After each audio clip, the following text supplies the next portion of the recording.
Our final witness is Becky Gerritson, president of the Wetumpka Tea Party in Alabama. Ms. Gerritson, you're recognized for 5 minutes. Good morning. Thank you for inviting me to be here today.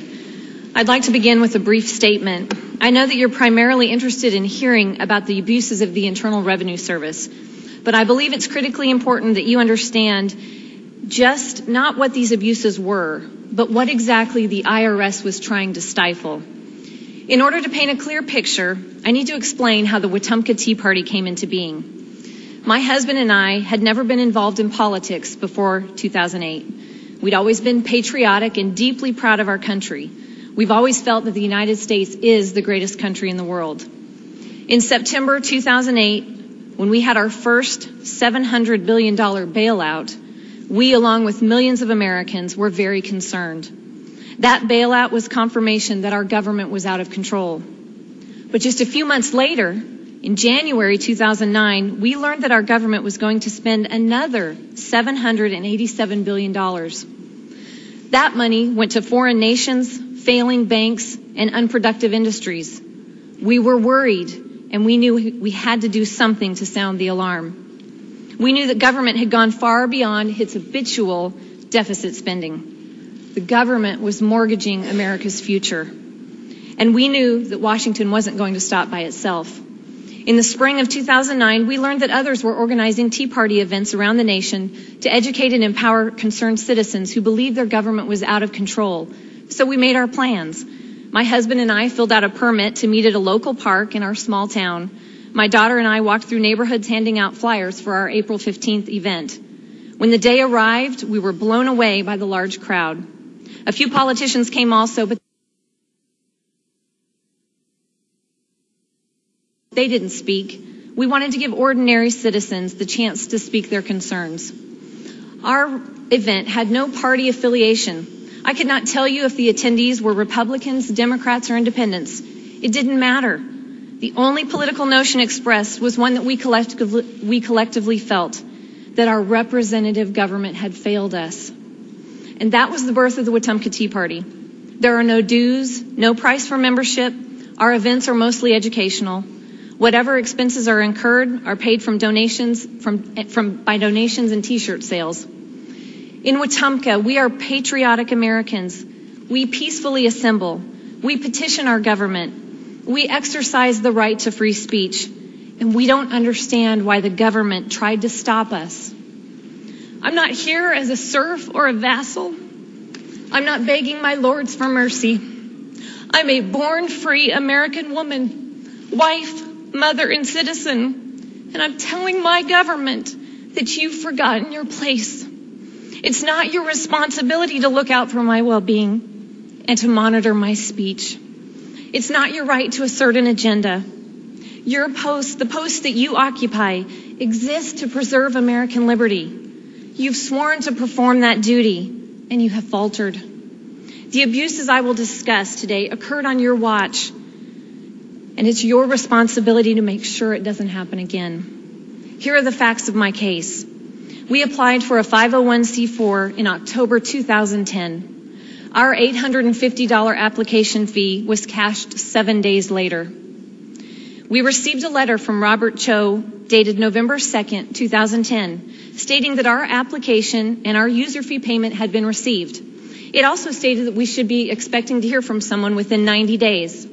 However, the IRS did not initiate any contact with us for another 459 days. That was when I received a letter from the Cincinnati office dated February 3rd, 2012. That letter stated that they could not process our application until we completed the enclosed questionnaire, which requested approximately 90 pieces of additional information about our organization.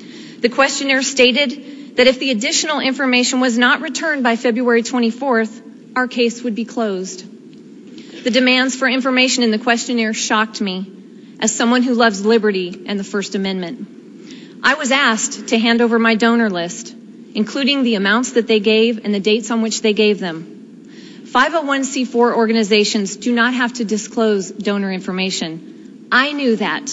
Why don't they? Among the demands that I found alarming and inappropriate were, they wanted me to identify all of my volunteers. They wanted to know if any of our donors or volunteers had run or would be running for office in the near future. Remember, this was the 2012 election cycle. They wanted us to identify the office they would be running for.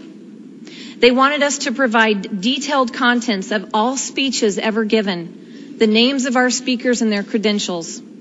They wanted copies of written communications and contents of all other forms of communications to any legislative body, including my own representative. I was very uncomfortable with these questions, as you can imagine, and my husband and I discussed forfeiting our application. However, within days of reading through these questions, we knew we were being targeted because fellow Tea Party organizers across this nation were getting the same types of letters and questionnaires. That was when we decided to seek legal counsel. On March 6, 2012, we retained the counsel of the American Center for Law and Justice, and they represented us in this matter.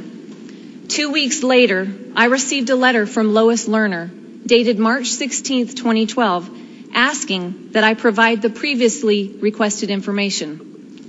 4 months later, we received a letter dated July 9, 2012, stating that we had been approved to receive our tax exemption. This was 635 days after we applied. In conclusion, the Wetumpka Tea Party filled out a complete application. Our organization fell within the boundaries of receiving a 501c4 status.